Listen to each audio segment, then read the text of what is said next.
Well, Dominic joins us now from Minab in Iran. Thank you so much for being with us, Dominic. An extraordinary piece of reporting.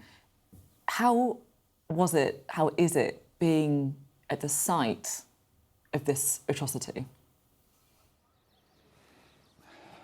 Well, Sophie, we saw the videos at the start of the war, and I think it was clearly obvious something very wrong had happened here right at the beginning of the conflict. But it's one thing to see those videos, and as we all know, when you actually come to where something terrible happened, it's a very different feeling. You know, the enormity of what happened here hits you, and the reality hits you. And you know, I'm standing in the assembly hall, the entrance hall of this school. Just almost 3 months ago, it was the first day of the school week. It was just after 11 o'clock when the missiles struck. And this was a school full of school children and their teachers, the girls upstairs, the boys downstairs, and then at least 2 cruise missiles. So missiles, advanced weapons of war designed to take out military bunkers or sink battleships, flew into a primary school.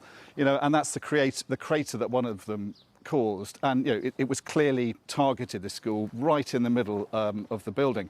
And obviously then what followed was a scene of unspeakable carnage. We heard from Fazl there, who was one of the first people to come here, and he described how they literally picked through the body parts of children. This whole area was covered with them, and a lot of the girls and boys were crushed when the building over here collapsed on top of them.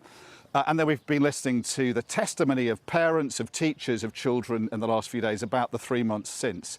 They've spoken with an intensity and a kind of quiet dignity, which is really humbling to listen to. And their courage is extraordinary of what they went through that day. And I think the point to make is, you know, their children died in the most horrendous of ways. Khadija, who was the woman by the graveside there we heard from, whose son would have turned 10 a few days ago, and you know, they held a birthday party for him at that graveside.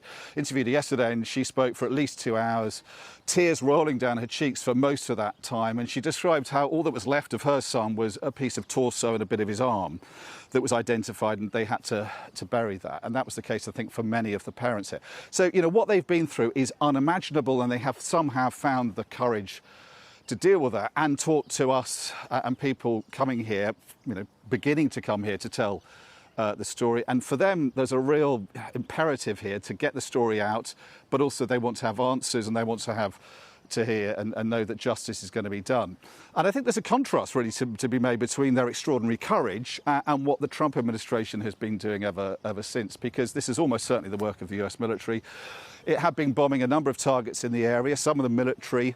This was clearly marked as a school, had been for 10 years, clearly marked on maps, and yet it was still hit, and the parts of the missiles are clearly American-made Tomahawk missiles. All the administration has said since is that a preliminary report has been leaked, so it's not openly admitted this, but it was almost certainly the work of the US military. But all the administration is saying publicly and officially is they're investigating this, which is in stark contrast with what they've done with previous mass casualty incidents in Iraq and Afghanistan, where they fairly quickly said, yes, we did this, but we're investigating this. They've not really found the courage to do that yet with this, if they were responsible.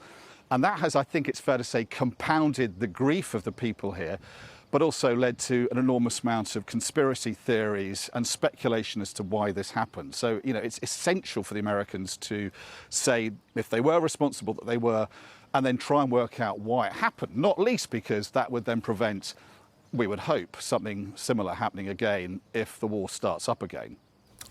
I mean, Dominic, I have to say, to talk more broadly about the war after this feels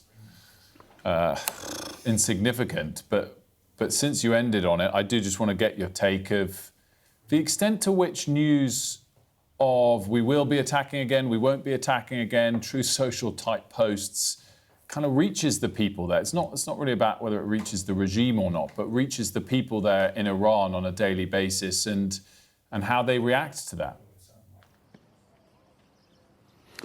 Yeah, you're right, Wilf. I mean, in some sense, a kind of, you know, this is a very much a human story, and the geopolitics is separate to it. Except for this, I think. You know, this is we're pretty close to the Strait of Hormuz here, and if the war starts again and the drumbeat of war seems to be getting louder, particularly from Washington, but also from Israel. If it starts again, and obviously people here are very worried about that, and they're fearful of it, and the information they get is certainly controlled by the government. They've not had free, unfettered access to the internet for months now, not since the beginning of the war. But obviously they are getting the version of events that state TV and the government is giving them, and they are clearly saying there is the risk of their aggressors attacking Iran again. And that fear of this happening elsewhere is obviously very real. And, we've heard from whistleblowers in America who have said that units set up in the Pentagon to prevent exactly this kind of thing happening, mass casualty events in the wake of what happened in Iraq and Afghanistan, have been gutted, people on those units have been fired, 90% of them have been let go. And I think the fear is that that is what led to this. This was a school, it was clearly marked, as I say, it was on maps. This should not have happened unless it was deliberate, which isn't really the way the US military operates, obviously. So, the concern, I think, is that the Americans are fobbing off the people of Minab by just saying it's being investigated. It's not clear to what extent it actually is being investigated. And it's really not clear what lessons are being learned from this. And I think, obviously, that is the fear for people here, but also across the rest of Iran, that if the war starts up, then there is the much greater risk of lots of other Minabs if the Americans haven't learned from what appears to have been a tragic, a disastrous targeting mistake here. Dominic, thank you so much for the reporting you've done. Dominic Waghorn there for us reporting from Iran.